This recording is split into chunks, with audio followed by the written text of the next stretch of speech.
Hello दोस्तों, सभी को गुड मॉर्निंग। स्वागत करते हैं आपके अपने यूट्यूब चैनल हम नहीं पढ़ेंगे में। लेकिन दोस्तों, अगर नौकरी लेना है और सपने को पूरा करना है तो पढ़ना तो पड़ेगा ही।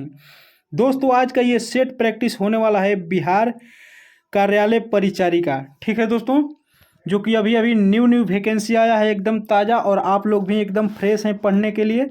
तो आइए आज का हम लोग सेट प्रैक्टिस लगाते हैं और देखते हैं आप लोगों का कितना नंबर आता है। ठीक है, और जितना भी नंबर आएगा कमेंट जरूर करिएगा। ठीक है, आज का ये सेट नंबर 2 होने वाला है, तो बने रहिए हमारे साथ, क्योंकि इसमें पूरे का पूरे 100 क्वेश्चन मिलेंगे बारी बारी से सभी।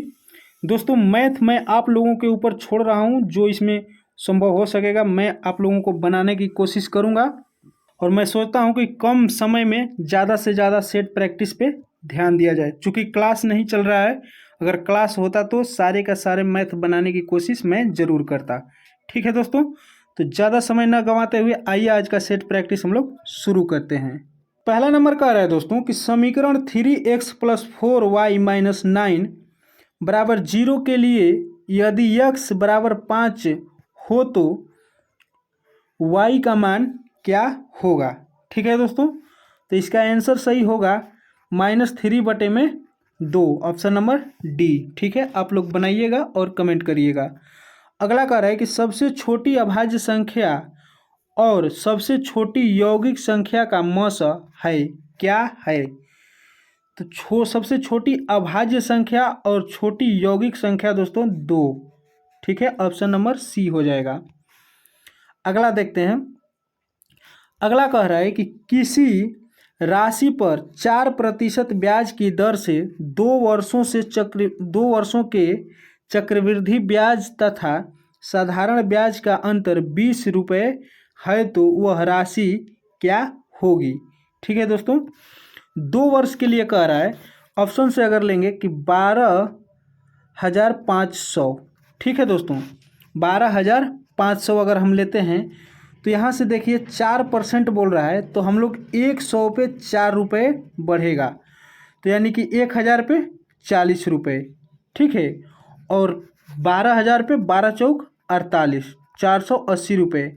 लेकिन फिर अभी 500 है, तो 4 5 20, यानी कि 500 रुपये हो जाएगा दोस्तों 1 साल का। ठीक है, और जब 1 साल का 500 हो जाएगा तो 2 साल का 1,000। लेकिन इसी 500 का फिर पूछ रहा है, हम लोग चक्रवृद्धि ब्याज देंगे तो 500 का हो जाएगा 4 5 20, जो यही 20 इसका अंतर हो जाएगा। ठीक है, तो ये ऑप्शन नंबर बी सही हो जाएगा। ठीक है, 12,500। ठीक है, आइए अगला देखते हैं। कुछ मैं बनाने की कोशिश करूँगा और कुछ आप लोग बनाइएगा। कह रहा है कि एक महिला ने साधारण ब्याज पर कुछ धनराशि उधार ली। 4 वर्ष बाद उसने ऋण चुकाने के लिए ऋणदाता को धनराशि का 6/5 गुना वापस किया। ब्याज की दर ज्ञात कीजिए। मान लीजिए कि अगर धनराशि उस 100 रुपये अगर ली होगी तो इसका कितना वो गुना दी, 6/5 गुना। तो ये 20 25 100 और 6 दूना के 12, यानी कि 120 रुपया उसको वापस करना पड़ा। तो ये किस दर से ये ली होगी, 4 वर्षों के लिए। ठीक है, तो दोस्तों 4 वर्षों के लिए तो ये 20 रुपया ना अधिक दी, 100 रुपया तो वो ली ही थी मूलधन। तो 20 को अगर हम लोग 4 से भाग दे देंगे तो 4 5 20, यानी कि 5% वार्षिक दर से। 4 से भाग क्यों दिए हैं, क्योंकि 4 वर्ष के लिए ली थी। ठीक है, 4 वर्ष के बाद चुकाई, तो ये 5% वार्षिक दर हो जाएगा, ऑप्शन नंबर डी। ठीक है, आइए अगला देखते हैं। अगला कह रहा है कि निम्नलिखित में कौन से भिन्न का दशमलव प्रसार शांत होगा। ठीक है, तो ये ऑप्शन नंबर बी हो जाएगा, 3/160। अगला कह रहा है कि 4 घंटियां शुरुआत में एक साथ बजती हैं। ठीक है, और क्रमशः 6 सेकेंड, 12 सेकेंड और 15 सेकेंड और 20 सेकेंड के अंतराल पर बजती है, तो 2 घंटे में वे कितनी बार एक साथ बजती हैं। ठीक है दोस्तों, तो इसको हम लोग निकालेंगे। इसका पहले एलसीएम 6 12 15 और 20 का एलसीएम निकालेंगे तो आएगा 120 और 120 और 2 घंटे में बोल रहा है दोस्तों, तो 2 घंटे में एक ज़्यादा बजेगी। ठीक है, तो 121 आएगा। किधर गया? हाँ 121, ऑप्शन नंबर सी। ठीक है, अगला देखते हैं। अगला कह रहा है कि 11/18 प्लस 7 में -27 का मान क्या होगा? इसे आप लोग हल करिएगा। इसका आंसर आएगा 19/54। ठीक है, ऑप्शन नंबर ए।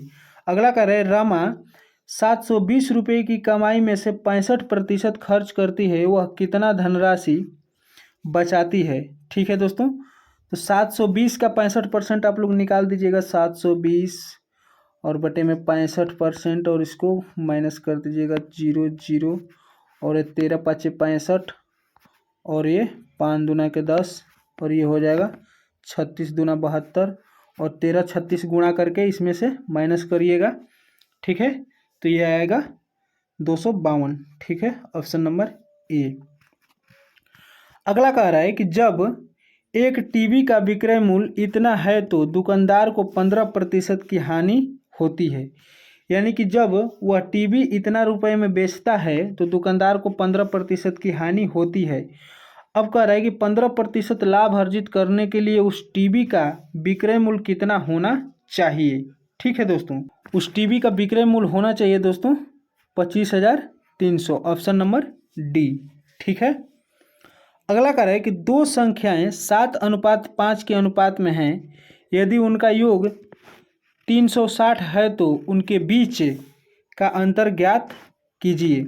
दोस्तों इसको पहले जोड़ेंगे, 7 5 12 और 12 से भाग देंगे तो सीधे सीधे 12 तिहाई 36 यानी कि 30 और एक अनुपात बराबर आया 30।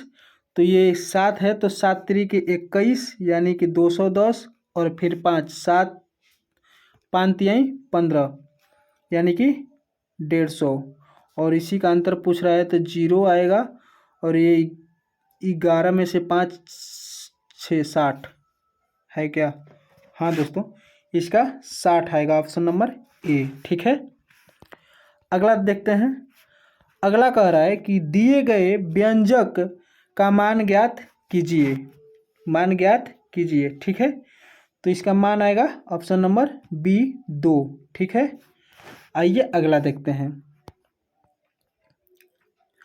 अगला कह रहा है कि एक सुबह वैदेही अपने घर से कार्यालय साइकिल पर 15 किलोमीटर प्रति घंटा की गति से गई, लेकिन बहुत अधिक यातायात के कारण वापसी में उसकी गति 10 किलोमीटर प्रति घंटा ही रही, तो दो तरफ यात्रा के लिए औसत गति कितनी थी? तो दोस्तों इसका होता है 2xy और बटे में x प्लस वाई। आशा करता हूँ कि आप लोग इस फार्मूले पे बना लीजिएगा। तो देख लेते हैं, आपको बता देते हैं। 2 गुणे हो जाएगा यहाँ पे 15 गुणे 10, हटा देते हैं पहले सबको। यहाँ पे हो जाएगा 2 गुणे 15, ठीक है, गुणे 10 और बट्टे में 15 10 25। इसे काटिएगा तो 5 तिया 15, 50 25, 5 दूना के 10। ठीक है, अब यहाँ पे 2 तिया 6, 6 दूना के 12 है क्या? पूरा पूरा 12। ठीक है दोस्तों, तो ये 12 किलोमीटर प्रति घंटा। ठीक है, ऑप्शन नंबर डी। आइए अगला देखते हैं। अगला कह रहा है कि सबसे बड़ी 4 अंकों वाली संख्या क्या है जो इतना इतना इतना में प्रत्येक द्वारा विभाजित करने योग्य है? ठीक है, तो दोस्तों ये हो जाएगा ऑप्शन नंबर ए 99 75। दोस्तों अगर इस सब का एलसीएम आप निकाल कर और पूरा काटिएगा तो ये कट जाएगा। ठीक है, अगला कह रहा है कि निम्न में दिए गए समीकरण को हल करें। ठीक है, निम्न दिए गए समीकरण को हल करें। तो इसे अगर आप लोग हल करिएगा बोडमास के नियम पे तो ये आएगा -3, ऑप्शन नंबर बी। अगला देखते हैं। अगला कह रहा है निम्न दिए गए समीकरण को हल करें। इसे दोस्तों जोड़ना है केवल। ठीक है, अगर इसका पूरा जोड़िएगा तो ये योग आएगा 158.8873। ठीक है, ऑप्शन नंबर 3। अगला भी कह रहा है कि इसे योगफल कितना होगा। ठीक है, योगफल कितना होगा, तो ये 7/12। ठीक है, ये दोस्तों छोटा छोटा ये जो है मैं करा रहा हूँ, जो लंबा होगा उसे मैं छोड़ूंगा आप लोगों के ऊपर। ठीक है, अगला देखते हैं। अगला कह रहा है सार्थक 14 दिन में रेत के एक गड्ढे को भर सकता है। ठीक है, सार्थक 14 दिन में रेत के एक गड्ढे को भर सकता है, जबकि विवान को इसे भरने के लिए 35 दिन लगते हैं। ठीक है, सार्थक भर सकता है 14 दिन में, लेकिन विवान को इसे 35 दिन लगते हैं। अली 12 दिन में भरे हुए रेत के गड्ढे को पूरी तरह से खाली कर सकता है। ठीक है, यदि खाली गड्ढे में तीनों एक साथ कार्य शुरू करते हैं तो रेत का गड्ढा फिर से कितने दिनों में भर सकता है। दोस्तों सीधा सा फॉर्मूला है, इसमें बट्टे पर का जोड़ है। देखिए, एक कर रहा है 1/14 प्लस एक कर रहा है 1/35, और इसे खाली कौन कर रहा है, तो -1/12। दोस्तों जो आएगा वही आंसर हो जाएगा। अब इसे आप लोग हल कर सकते हैं। ठीक है, तो इसका आंसर आएगा 60। अगर इसे आप लोग काट पीट करिएगा, जोड़िएगा तो ऑप्शन नंबर ए। आइए अगला देखते हैं। अगला कह रहा है ए ने 75,000 के साथ एक कारोबार शुरू किया। बी कुछ समय के बाद 37,500 के साथ उसमें शामिल हुआ है। यदि वर्ष के अंत में 3:1 के अनुपात में लाभ साझा किया जाता है तो बी कितने महीने बाद शामिल हुआ। ठीक है दोस्तों, तो 18 का सही आंसर हो जाएगा 4 महीने बाद बी आया। ठीक है, ऑप्शन नंबर ए। अगला कह रहा है कि यदि एक बस किसी भी स्थान पर न रुके तो वह 1 घंटे में 45 किलोमीटर तय कर पाती है, और यदि वह सभी स्थानों पर रुके तो वह 1 घंटे में 36 किलोमीटर तय कर पाती है। 1 घंटे में बस कितने मिनट रुकती है। ये देखिए दोस्तों, 1 घंटा ये भी चली, 1 घंटा ये भी चली, लेकिन ये बिना रुके चली, ये रुक रुक कर चली। तो ये बिना रुके चली तो 45 चली, और ये रुक रुक कर चली तो 36, यानी कि 9 किलोमीटर का अंतर आ जा रहा है। ठीक है, तो 9 किलोमीटर का अंतर क्यों आ रहा है, क्योंकि रुक रुक कर चल रही है। तो कितना मिनट पूरे घंटे में रुकी, सवाल यही है। तो 19 का सही आंसर हो जाएगा कि ये 12 मिनट रुकी, ऑप्शन नंबर सी। अगला देखते हैं। अगला कह रहा है कि एक संख्या को 3003 से गुणा किया गया और इसके बाद उसे 7, 11 और 13 के लघुत्तम समापवर्तक द्वारा विभाजित किया गया और फिर स्वयं से विभाजित किया गया। परिणाम ज्ञात करें। ठीक है, तो इसका परिणाम 3 ही आएगा, ऑप्शन नंबर सी। अगला करें, गोपाल, अक्षय और अतुल का औसत भार 46 है। यदि गोपाल और अक्षय का औसत भार 40 किग्रा है तथा अक्षय और अतुल का औसत भार 45 किग्रा है तो अक्षय का भार किलो में ज्ञात कीजिए। दोस्तों कुछ नहीं, 46 से पहले तीन में हम लोग गुणा करेंगे, 46 × 3 करेंगे क्योंकि ये तीनों का औसत है। फिर उसके बाद 40 × 2 करेंगे और इसमें ध्यान रखेंगे कि अक्षय और गोपाल का है। ठीक है, और उसके बाद फिर हम लोग 45 में 2 गुणा करेंगे और ध्यान रखेंगे इसमें अक्षय और अतुल का है। ठीक है, और इसमें से तीनों में से दोस्तों जो इसमें से अक्षय का नहीं होगा उसे हम लोग घटाएंगे और घटाने के बाद जो आंसर आएगा वही अक्षय का आएगा। ठीक है, तो इसका सही आंसर आएगा ऑप्शन नंबर ए, 32 किलोग्राम। अगला देखते हैं। अगला कह रहा है कि पेट्रोल के मूल्य में प्रति लीटर 85% की वृद्धि होती है। ठीक है, इसकी खपत में कितने प्रतिशत की कमी कर दी जाए कि इस पर होने वाले व्यय में केवल 48% की वृद्धि हो। ठीक है, तो इसमें हो जाएगा 20% की, अगर हम लोग इसमें क्या बोलते हैं 20% की कमी कर देंगे तो 48% की वृद्धि हो जाएगी। ठीक है, ऑप्शन नंबर सी। आइए अगला देखते हैं। अगला कह रहा है कि एक संख्या को पहले 15% घटाया जाता है और फिर 20% बढ़ाया जाता है। इस प्रकार प्राप्त संख्या मूल संख्या से 78 अधिक है तो मूल संख्या ज्ञात कीजिए। ठीक है, तो ये मूल संख्या 3900 आ जाएगा, ऑप्शन नंबर डी। अगला देखते हैं। अगला कह रहा है कि ए किसी कार्य को 32 दिनों में और बी किसी कार्य को 48 दिनों में पूरा कर सकता है। वे दोनों 8 दिनों तक एक साथ कार्य करते हैं। फिर ए कार्य करना छोड़ देता है। शेष कार्य का 60% भाग बी कितने दिन यानी कि समय में पूरा करेगा। ठीक है, केवल 60% पूछ रहा है दोस्तों, पूरा नहीं। तो इसका सही आंसर हो जाएगा 16 सही 4/5, ऑप्शन नंबर सी। अगला देखते हैं। अगला कह रहा है कि एक 210 मीटर और 140 मीटर लंबी वाली दो रेलगाड़ियां एक ही दिशा में क्रमशः 80 किलोमीटर प्रति घंटा और 150 किलोमीटर प्रति घंटा की चाल से गतिमान हैं। ध्यान दीजिएगा, एक ही दिशा में दोस्तों। पीछे से आ रही तेज चाल वाली रेलगाड़ी द्वारा दूसरी रेलगाड़ी को पूरी तरह पार करने में कितना समय या मिनट में लगेगा। ठीक है, तो दोस्तों हम लोग इस चाल को जोड़ेंगे, जो मीटर में दिया है दूरी इसको जोड़ेंगे और एक ही दिशा में आ रही है इसलिए हम इसको घटाएंगे चाल को। ठीक है, और इसका आंसर आएगा ऑप्शन नंबर ए 0.3। अगला देखते हैं। अगला कह रहा है कि 600 मीटर की दौड़ में ए ने बी को 5 सेकेंड की बढ़त दी और फिर भी 20 सेकेंड से दौड़ जीत ली। यदि ए की चाल और बी की चाल का अनुपात 2:1 है तो बी की चाल ज्ञात कीजिए। ठीक है, तो 26 का सही आंसर हो जाएगा 12 मीटर प्रति सेकेंड, ऑप्शन नंबर सी।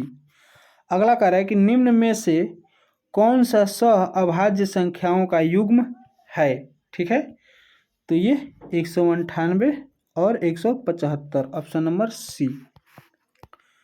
आइए देखते हैं अगला। कह रहे 51 और 78 के बीच सभी अभाज्य संख्याओं के गुणनफल का इकाई अंक क्या है।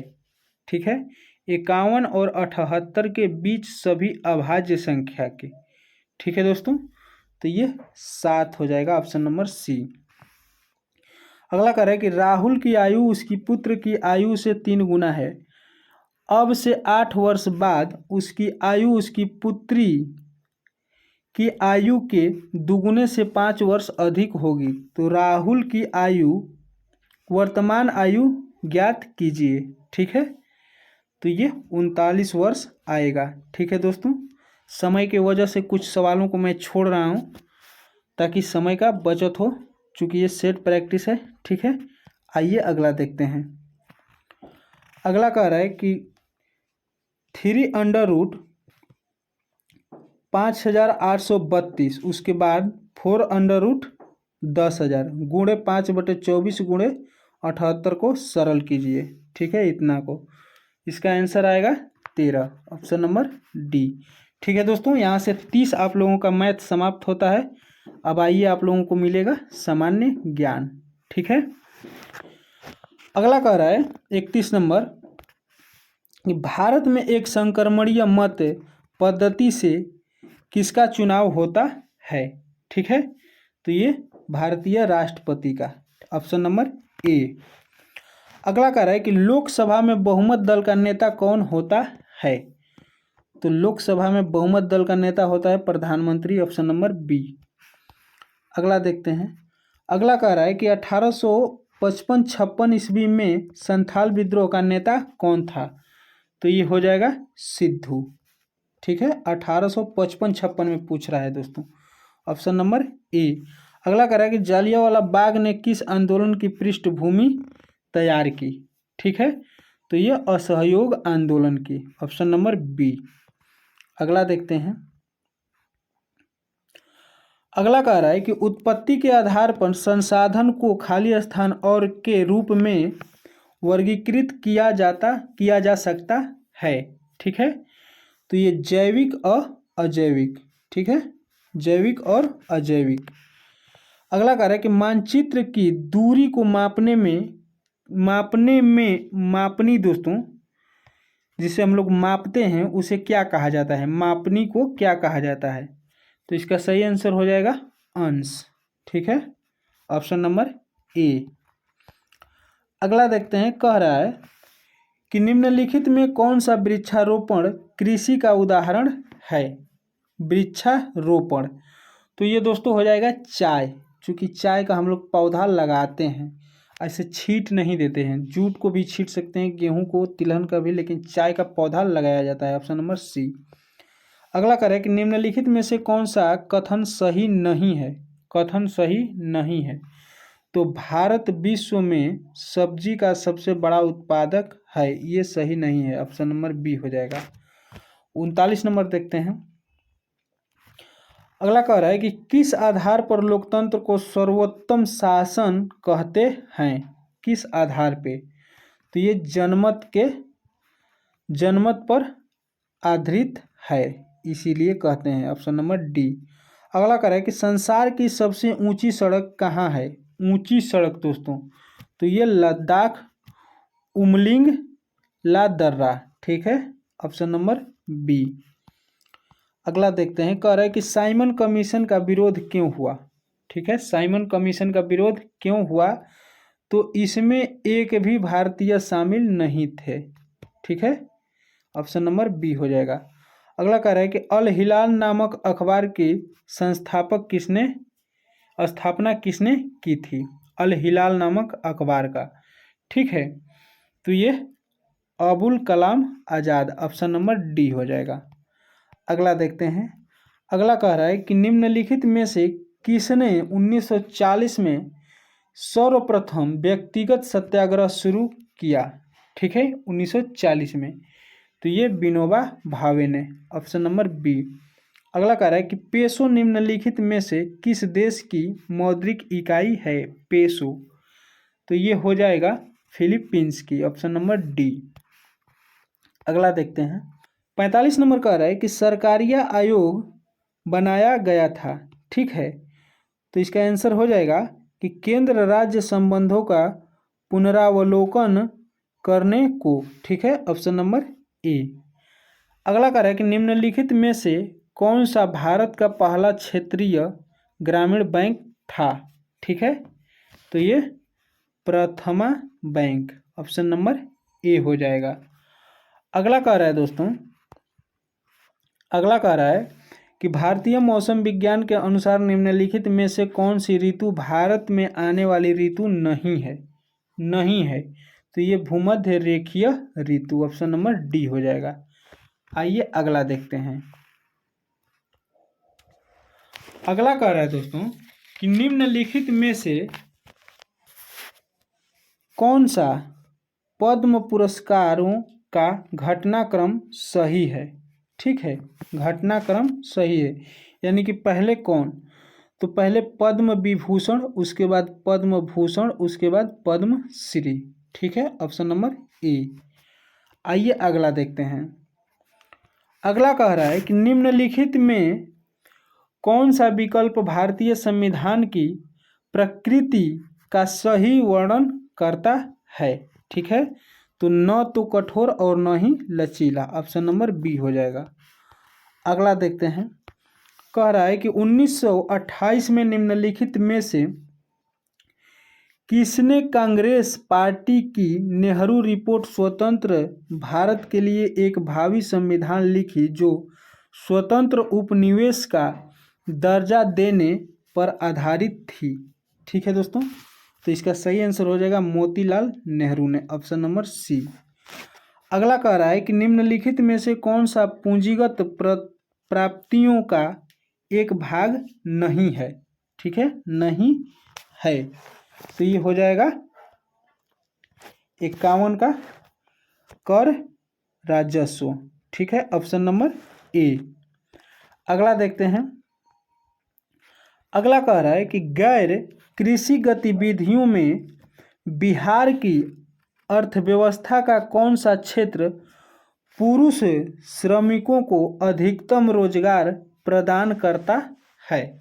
ठीक है, तो ये निर्माण, ऑप्शन नंबर ए हो जाएगा। अगला कह रहा है कि सूर्य द्रोणनाथन यानी कि ड्रोन प्रतियोगिता, ठीक है, 2025 किस राज्य में आयोजित किया गया? ठीक है, तो ये हिमाचल प्रदेश में, ऑप्शन नंबर बी। अगला देखते हैं। अगला कह रहा है कि ग्लोबल एआई सिटी इंडेक्स 2025 में मुंबई को किस स्थान पर रखा गया है? ठीक है, तो ये 27वें स्थान पर, ऑप्शन नंबर बी। अगला कह रहा है 11 से 17 अगस्त 2025 तक ऑपरेशन अलर्ट किस भारतीय अर्धसैनिक बल द्वारा चलाया जा रहा है? ठीक है, तो ये 55 का सही आंसर हो जाएगा, सीमा सुरक्षा बल यानी कि बीएसएफ के द्वारा, ऑप्शन नंबर बी। अगला देखते हैं। कह रहा है कि व्हाई द कॉन्स्टिट्यूशन मैटर्स नामक पुस्तक किसके द्वारा लिखी गई है? ठीक है, तो ये D Y. Chandrachud, option number C. अगला कह रहा है कि पहले अम्मा सम्मान दिवस के अवसर पर नारी अदालत का शुभारंभ किस राज्य में किया गया है? ठीक है, तो 57 का सही आंसर हो जाएगा सिक्किम में, ऑप्शन नंबर डी। अगला देखते हैं। अगला कह रहा है कि विश्व हाथी दिवस 2025 की थीम क्या है? ठीक है, तो हाथियों की मदद के लिए विश्व को एक साथ लाना, ऑप्शन नंबर ए हो जाएगा। अगला देखते हैं।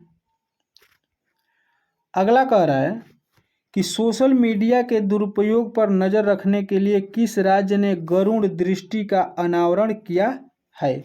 ठीक है दोस्तों, तो इसका सही आंसर हो जाएगा महाराष्ट्र। ठीक है, ऑप्शन नंबर सी। अगला कह रहा है कि हाल ही में छोटा भीम की नई कॉमिक श्रृंखला किस मंत्रालय के प्रकाशन विभाग द्वारा लॉन्च की गई है? ठीक है, तो ये सूचना एवं प्रसारण मंत्रालय के द्वारा, ऑप्शन नंबर बी। अगला कह रहा है कि पूर्ण आंतरिक परिवर्तन के लिए, ठीक है, इसमें आपको आंसर देना है, तो ये हो जाएगा आपतन कोण बड़ा, आक्रांति कोण छोटा। ठीक है, ऑप्शन नंबर ए। अगला देखते हैं। अगला कह रहा है कि निकट दृष्टि दोष के संबंध में निम्न कारकों में सही कूट का चयन करें। ठीक है, तो इसका सही आंसर हो जाएगा ऑप्शन नंबर सी, 2 और 3। क्या? फोकस दूरी घट जाती है और नेत्र लेंस मोटा हो जाता है। ठीक है, अगला कह रहा है कि विद्युत का एसआई मात्रक क्या है?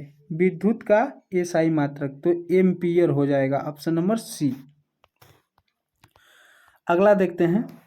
अगला कह रहा है कि इतना दी गई अभिक्रिया किस प्रकार की है? ये कौन सी अभिक्रिया है, किस प्रकार की? तो ये द्विविस्थापन अभिक्रिया है, ऑप्शन नंबर बी। अगला कह रहा है कि कोई विलयन लाल लिटमस को नीला कर देता है, इसका पीएच मान संभवतः क्या होगा? ठीक है, क्या होगा? तो इसका पीएच मान 10 होगा, ऑप्शन नंबर डी।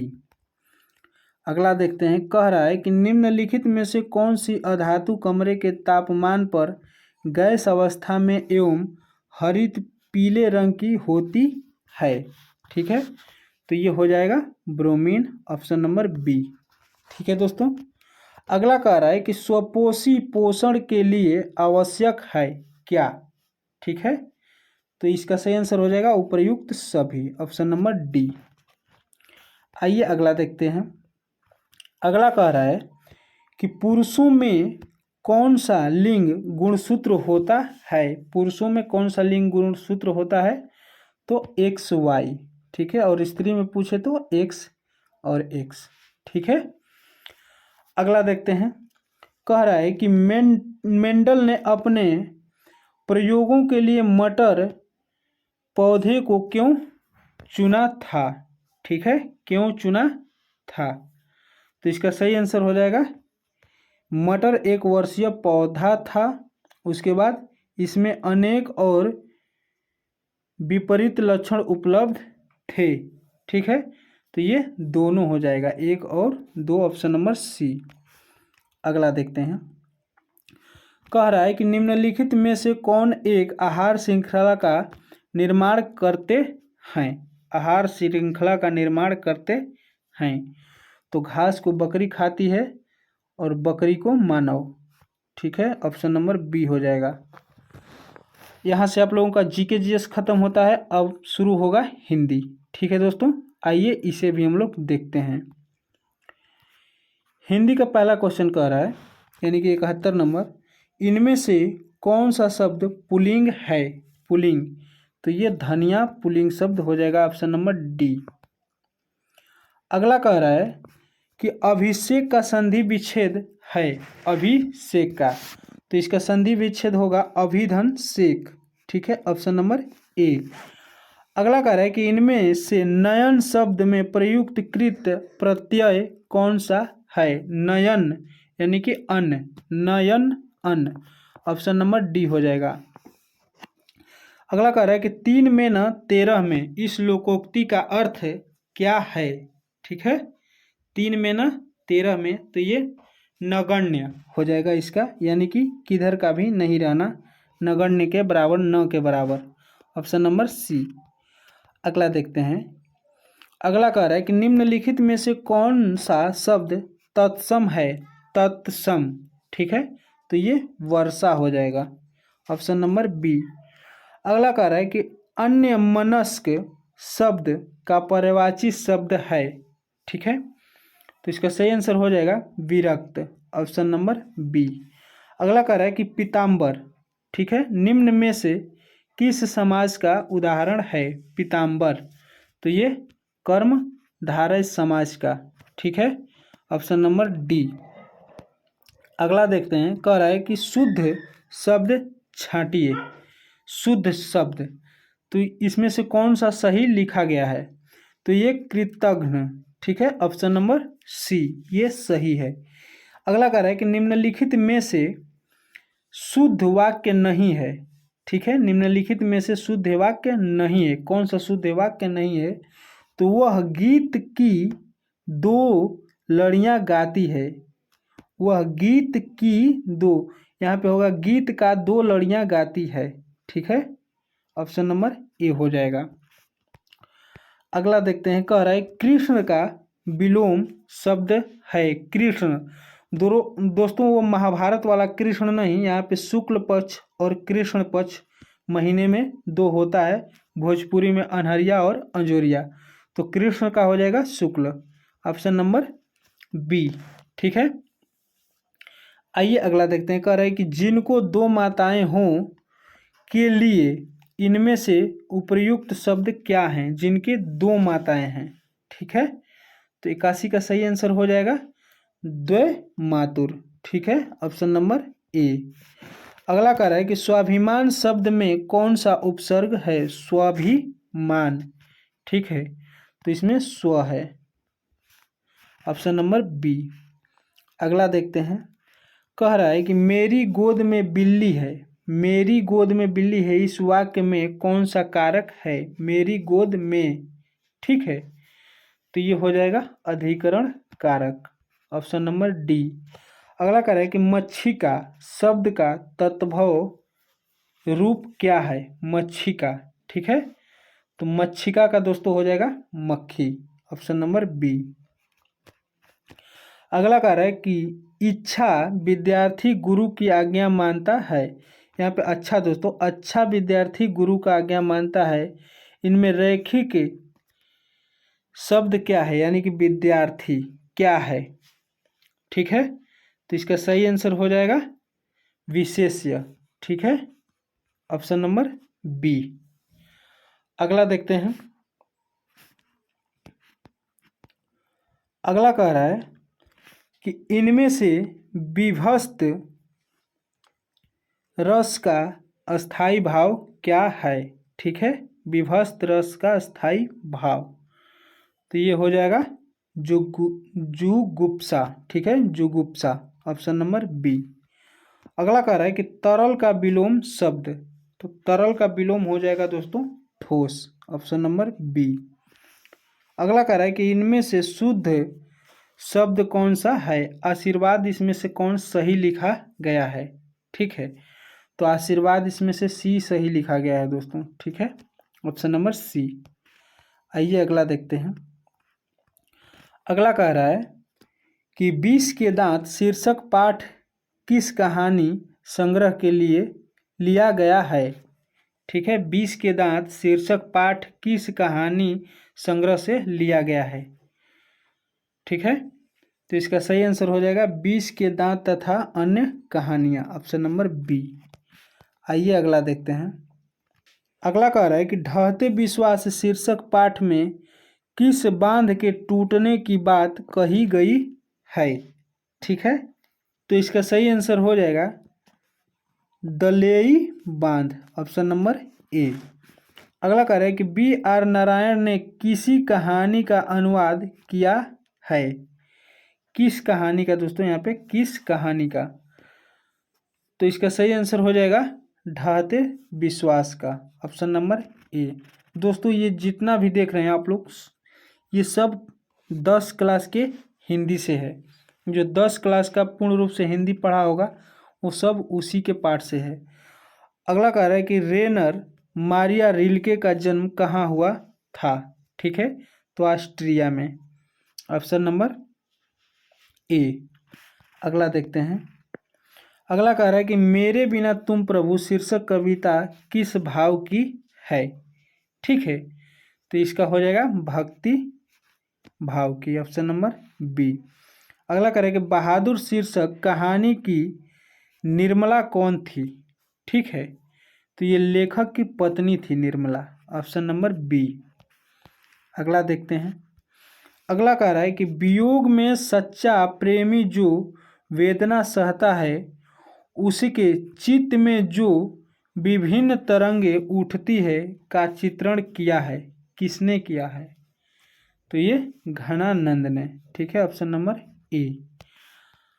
अगला ये सेंटेंस दिया हुआ है दोस्तों, इसको पूर्ण रूप से पढ़ने के बाद पूरा, ठीक है, इसका हम लोग जवाब देंगे। ठीक है, आप लोग भी वीडियो को रोककर पढ़ लीजिएगा। ठीक है, इसका सवाल नंबर यहाँ से है, कह रहा है कबीर की बाणी के विषय में क्या कहता है। कबीर की बाणी के विषय में क्या कहता है, तो यहाँ से मिलेगा कबीर की भाषा पर कबीर का जबरदस्त अधिकार था, वे बाणी के डिटेक्टर थे। ठीक है, तो इसका आंसर यहीं से मिलेगा। ठीक है, जो पढ़ेगा वो आंसर पूर्ण रूप से दे पाएगा। तो ये बाणी के डिटेक्टर थे, ऑप्शन नंबर सी। कबीर के सामने भाषा का रूप कैसा था। ठीक है, तो भाषा लाचार सी नजर आती है। ठीक है, ऑप्शन नंबर बी। इसमें कहीं ना कहीं आपको मिलेगा कि भाषा, यहाँ देखिए, भाषा कुछ कबीर के सामने लाचार सी नजर आती है। ठीक है, जो इसे पढ़ लेगा वो पूर्ण रूप से अपना आंसर दे पाएगा। अगला देखते हैं। अगला कह रहा है कि कबीर की भाषा में कैसी हिम्मत नहीं थी, कैसी हिम्मत नहीं थी कि वह इस फक्कड़ की फरमाइश को नहीं कर सके। ठीक है, ऑप्शन नंबर बी। अगला देखते हैं। अगला कह रहा है कबीर की भाषा में कैसी ताकत थी। कबीर की भाषा में कैसी ताकत थी, तो अहक कहानी को मनोग्राही बना दे। ठीक है, ऑप्शन नंबर बी।